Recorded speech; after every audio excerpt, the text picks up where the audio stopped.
a freak accident involving a cow and a lantern, a shocking collision in the middle of the Atlantic, and creating the American colony in Jerusalem. Though it's a tale familiar to some, rediscover this modern-day story of Job in fascinating detail. Watch Faith in Action, reminiscent of the biblical Shunammite woman who said in the very midst of her tragedy, "It is well," in the heart-wrenching but powerful story behind the well-loved hymn and a hymn that was specially requested, "It is well with my soul," coming up next.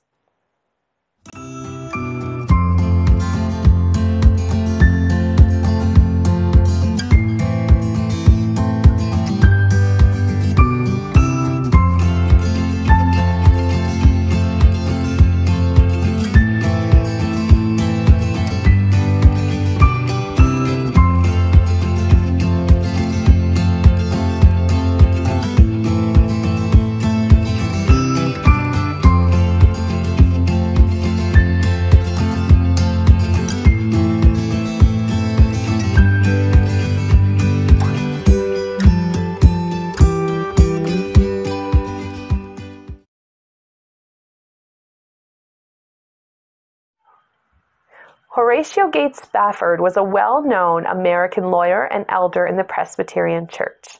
He was born October 20th, 1828, to Elizabeth Clark Hewitt Spafford and her overachieving husband, Horatio Gates Spafford Sr., who was a member of the federal government and who corresponded regularly with such people as John Adams, Thomas Jefferson, and James Madison. He was also an inventor of the Bessemer process in steelmaking and the author of a culturally and historically significant study of the state of New York. Now, both Horatio and his father were named after General Horatio Gates, who was a British-born American Army officer and who was also one of the most controversial military figures due to his involvement in the Revolutionary War and the Conway Cabal, which was an attempt to discredit and replace George Washington. What a history! Kind of makes you wonder about the intricacies of the family's political viewpoints at the time. So not much is known about Horatio Jr.'s childhood other than the fact that he was well educated in a very politically active home. So our story begins in 1861 when he married Norwegian beauty Anna Larson, who was 14 years his junior. He was already an established lawyer in Chicago, a partner in the firm Spafford, McDade, and Wilson, specializing in medical law. He had met her when she was younger, but due to the age difference, he waited, paid her way through finishing school, and married her when she was 19 years old. They immediately started a family and had 4 daughters between the years of 1862 and 1871. The Spaffords were quite wealthy and able to hire a governess for their children and help out with many community events. They were active in their church and were good friends and supporters of the famous evangelist Dwight L. Moody. By all accounts, they had it made. But in the spring of 1871, the Spaffords invested in 12 acres of property just north of Chicago. But in October of the same year, a spark, it's believed to be from a cow knocking over a lantern, ignited a small shed a few blocks from Lake Michigan. And the combination of the dry wind and the wooden houses quickly created what went down in history as the Great Chicago Fire, killing 300 people and displacing 100,000 residents. With 185 firefighters and only 17 horse-drawn steam pumpers to protect the entire city, it took 3 days to contain the fire. In spite of the fact that the Spaffords lost nearly all of the property they invested in, they demonstrated the compassion of Christ, setting about helping those who were most affected by the devastation. 2 short years later, the Spafford family decided to take a trip to England in support of their friend Dwight L. Moody, who would be preaching there. But being delayed with business, Horatio sent Anna ahead with their 4 daughters, Annie, 11 years old, Maggie, 9 years, Bessie, 5 years, and Tanetta, 2 years old, and promised he would join them shortly. Well, the family boarded the French iron ship, the SS Ville du Havre, which would make regular trips between the northern coast of France and New York City. They set sail November 15th. About a week into their journey, about halfway across the Atlantic Ocean, at 2 a.m., their ship collided with the iron clipper Loch Earn. Though there are conflicting reports about which boat struck the other, based on the damage, it sounds as though the Loch Earn had struck the Ville du Havre, although the captain of the Loch Earn reported the opposite and said he had tried to prevent the disaster, spotting the ship dangerously close and sounding the alarm.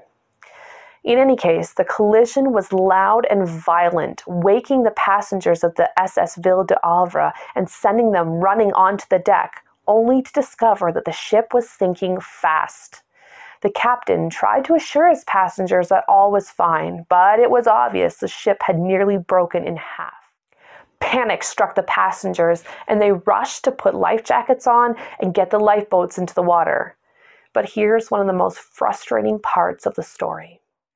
The lifeboats had recently been painted and were stuck, cured by paint, to the deck of the ship.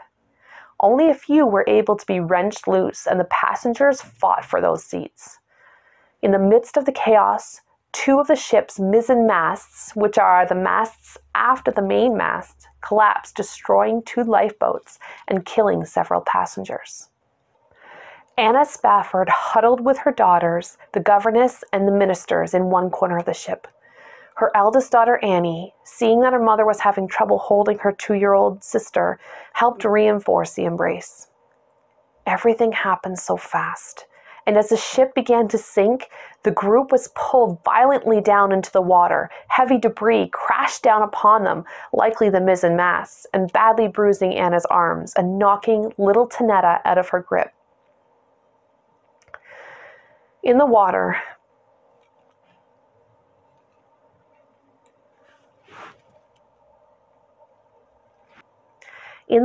she grabbed hold of her nightgown, but more debris fell, separating the two for good.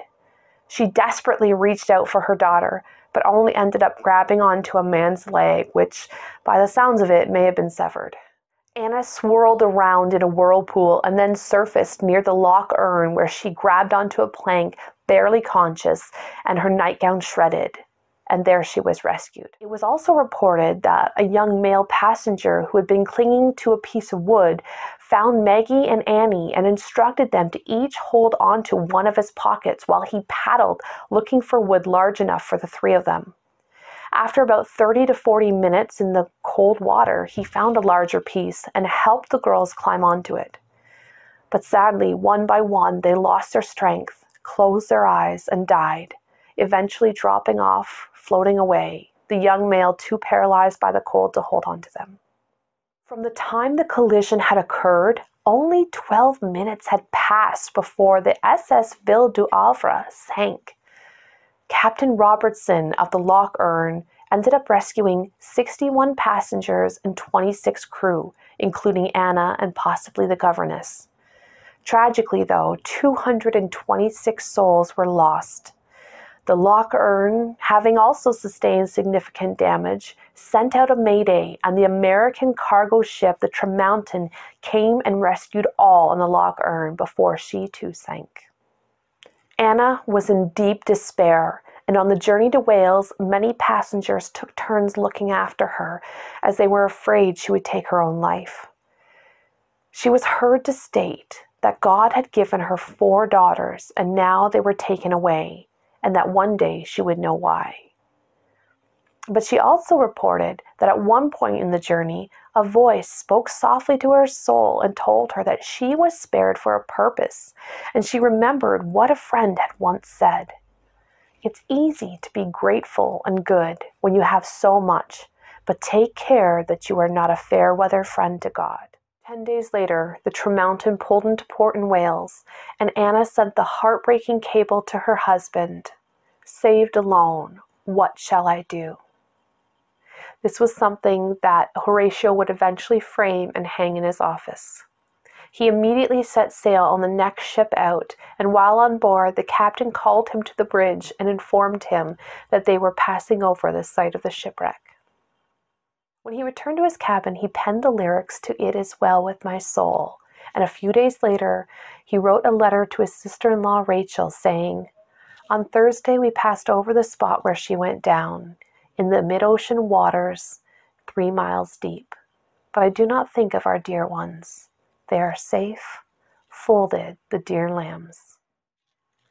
I cannot imagine how emotional the reunion with Anna was, but the two would go on to see Dwight L. Moody in Liverpool, and he comforted them in their loss. He was amazed at their deep trust and confidence in God in spite of their broken hearts. "It is well," they said. "God's will be done." Another friend and supporter of Dwight L. Moody's evangelism was Philip Bliss, an American composer, conductor, singer, and hymn writer. When he heard of the tragedy and read Horatio's lyrics, he wrote a beautiful melody, naming it Ville du Havre, after the ship that went down. He then put his melody to Horatio's lyrics. Philip was the first to sing It Is Well With My Soul at one of Dwight L. Moody's meetings in 1876, just 3 years after the shipwreck and only 1 month before he and his wife would both tragically die on a train wreck. Interestingly, Philip Bliss will always be associated with shipwrecks, but it's not just due to his connection with the SS Ville du Havre. No. Are you sitting down? Because this is going to blow you away. Philip Bliss was also the author of the hymn Pull for the Shore, which is reported to have been sung by passengers in lifeboats many years later at the sinking of the Titanic. Oh, I just love that. I just love that. In any case, Horatio and Anna returned to Chicago, picking up the pieces of their lives. They went on to have 3 more children, Horatio Jr. in 1876 and Bertha in 1878. But, and I can barely look at the camera right now, tragedy struck one more time when in 1880, Horatio Jr. died suddenly of scarlet fever. Oh, I can't imagine. I just can't imagine. And around a year later, baby Grace was born in 1881. Understandably, it was at this point that Horatio, Anna, and a few of their friends decided that a change was needed. They had always had an interest in the Holy Lands, and they decided as a group to immigrate to Jerusalem, buying houses in the old part of the city. Horatio explained his decision by looking to Christ as his example and saying that he too wanted to learn to live, to suffer, and to conquer as Christ had by ministering to the poor. This group became known as the American Colony, and they were the subject of a 2-volume Nobel Prize-winning literary work called Jerusalem by Swedish author Selma Lagerlöf. During World War I, the American colony ran soup kitchens, orphanages, and hospitals and provided help to all who needed them, regardless of their religious affiliations. To this day, Spafford's Children's Center in Jerusalem is continued to be run by family members, and they continue to support children in need. So, although they lost 5 children of their own, they saved thousands, and their legacy continues to do the same. As for our beloved couple, Horatio sadly died in 1888 of malaria, but Anna, she continued her work until her death in 1923. It Is Well With My Soul has become the go-to hymn for comfort in our tragedies and encouragement to redirect our attention to Christ during our trials and tribulations. It has been covered by a wealth of artists, including Sandy Patty, the Bill Gaither Trio, Audio Adrenaline, Audrey Assad, and even Denver and the Mile High Orchestra.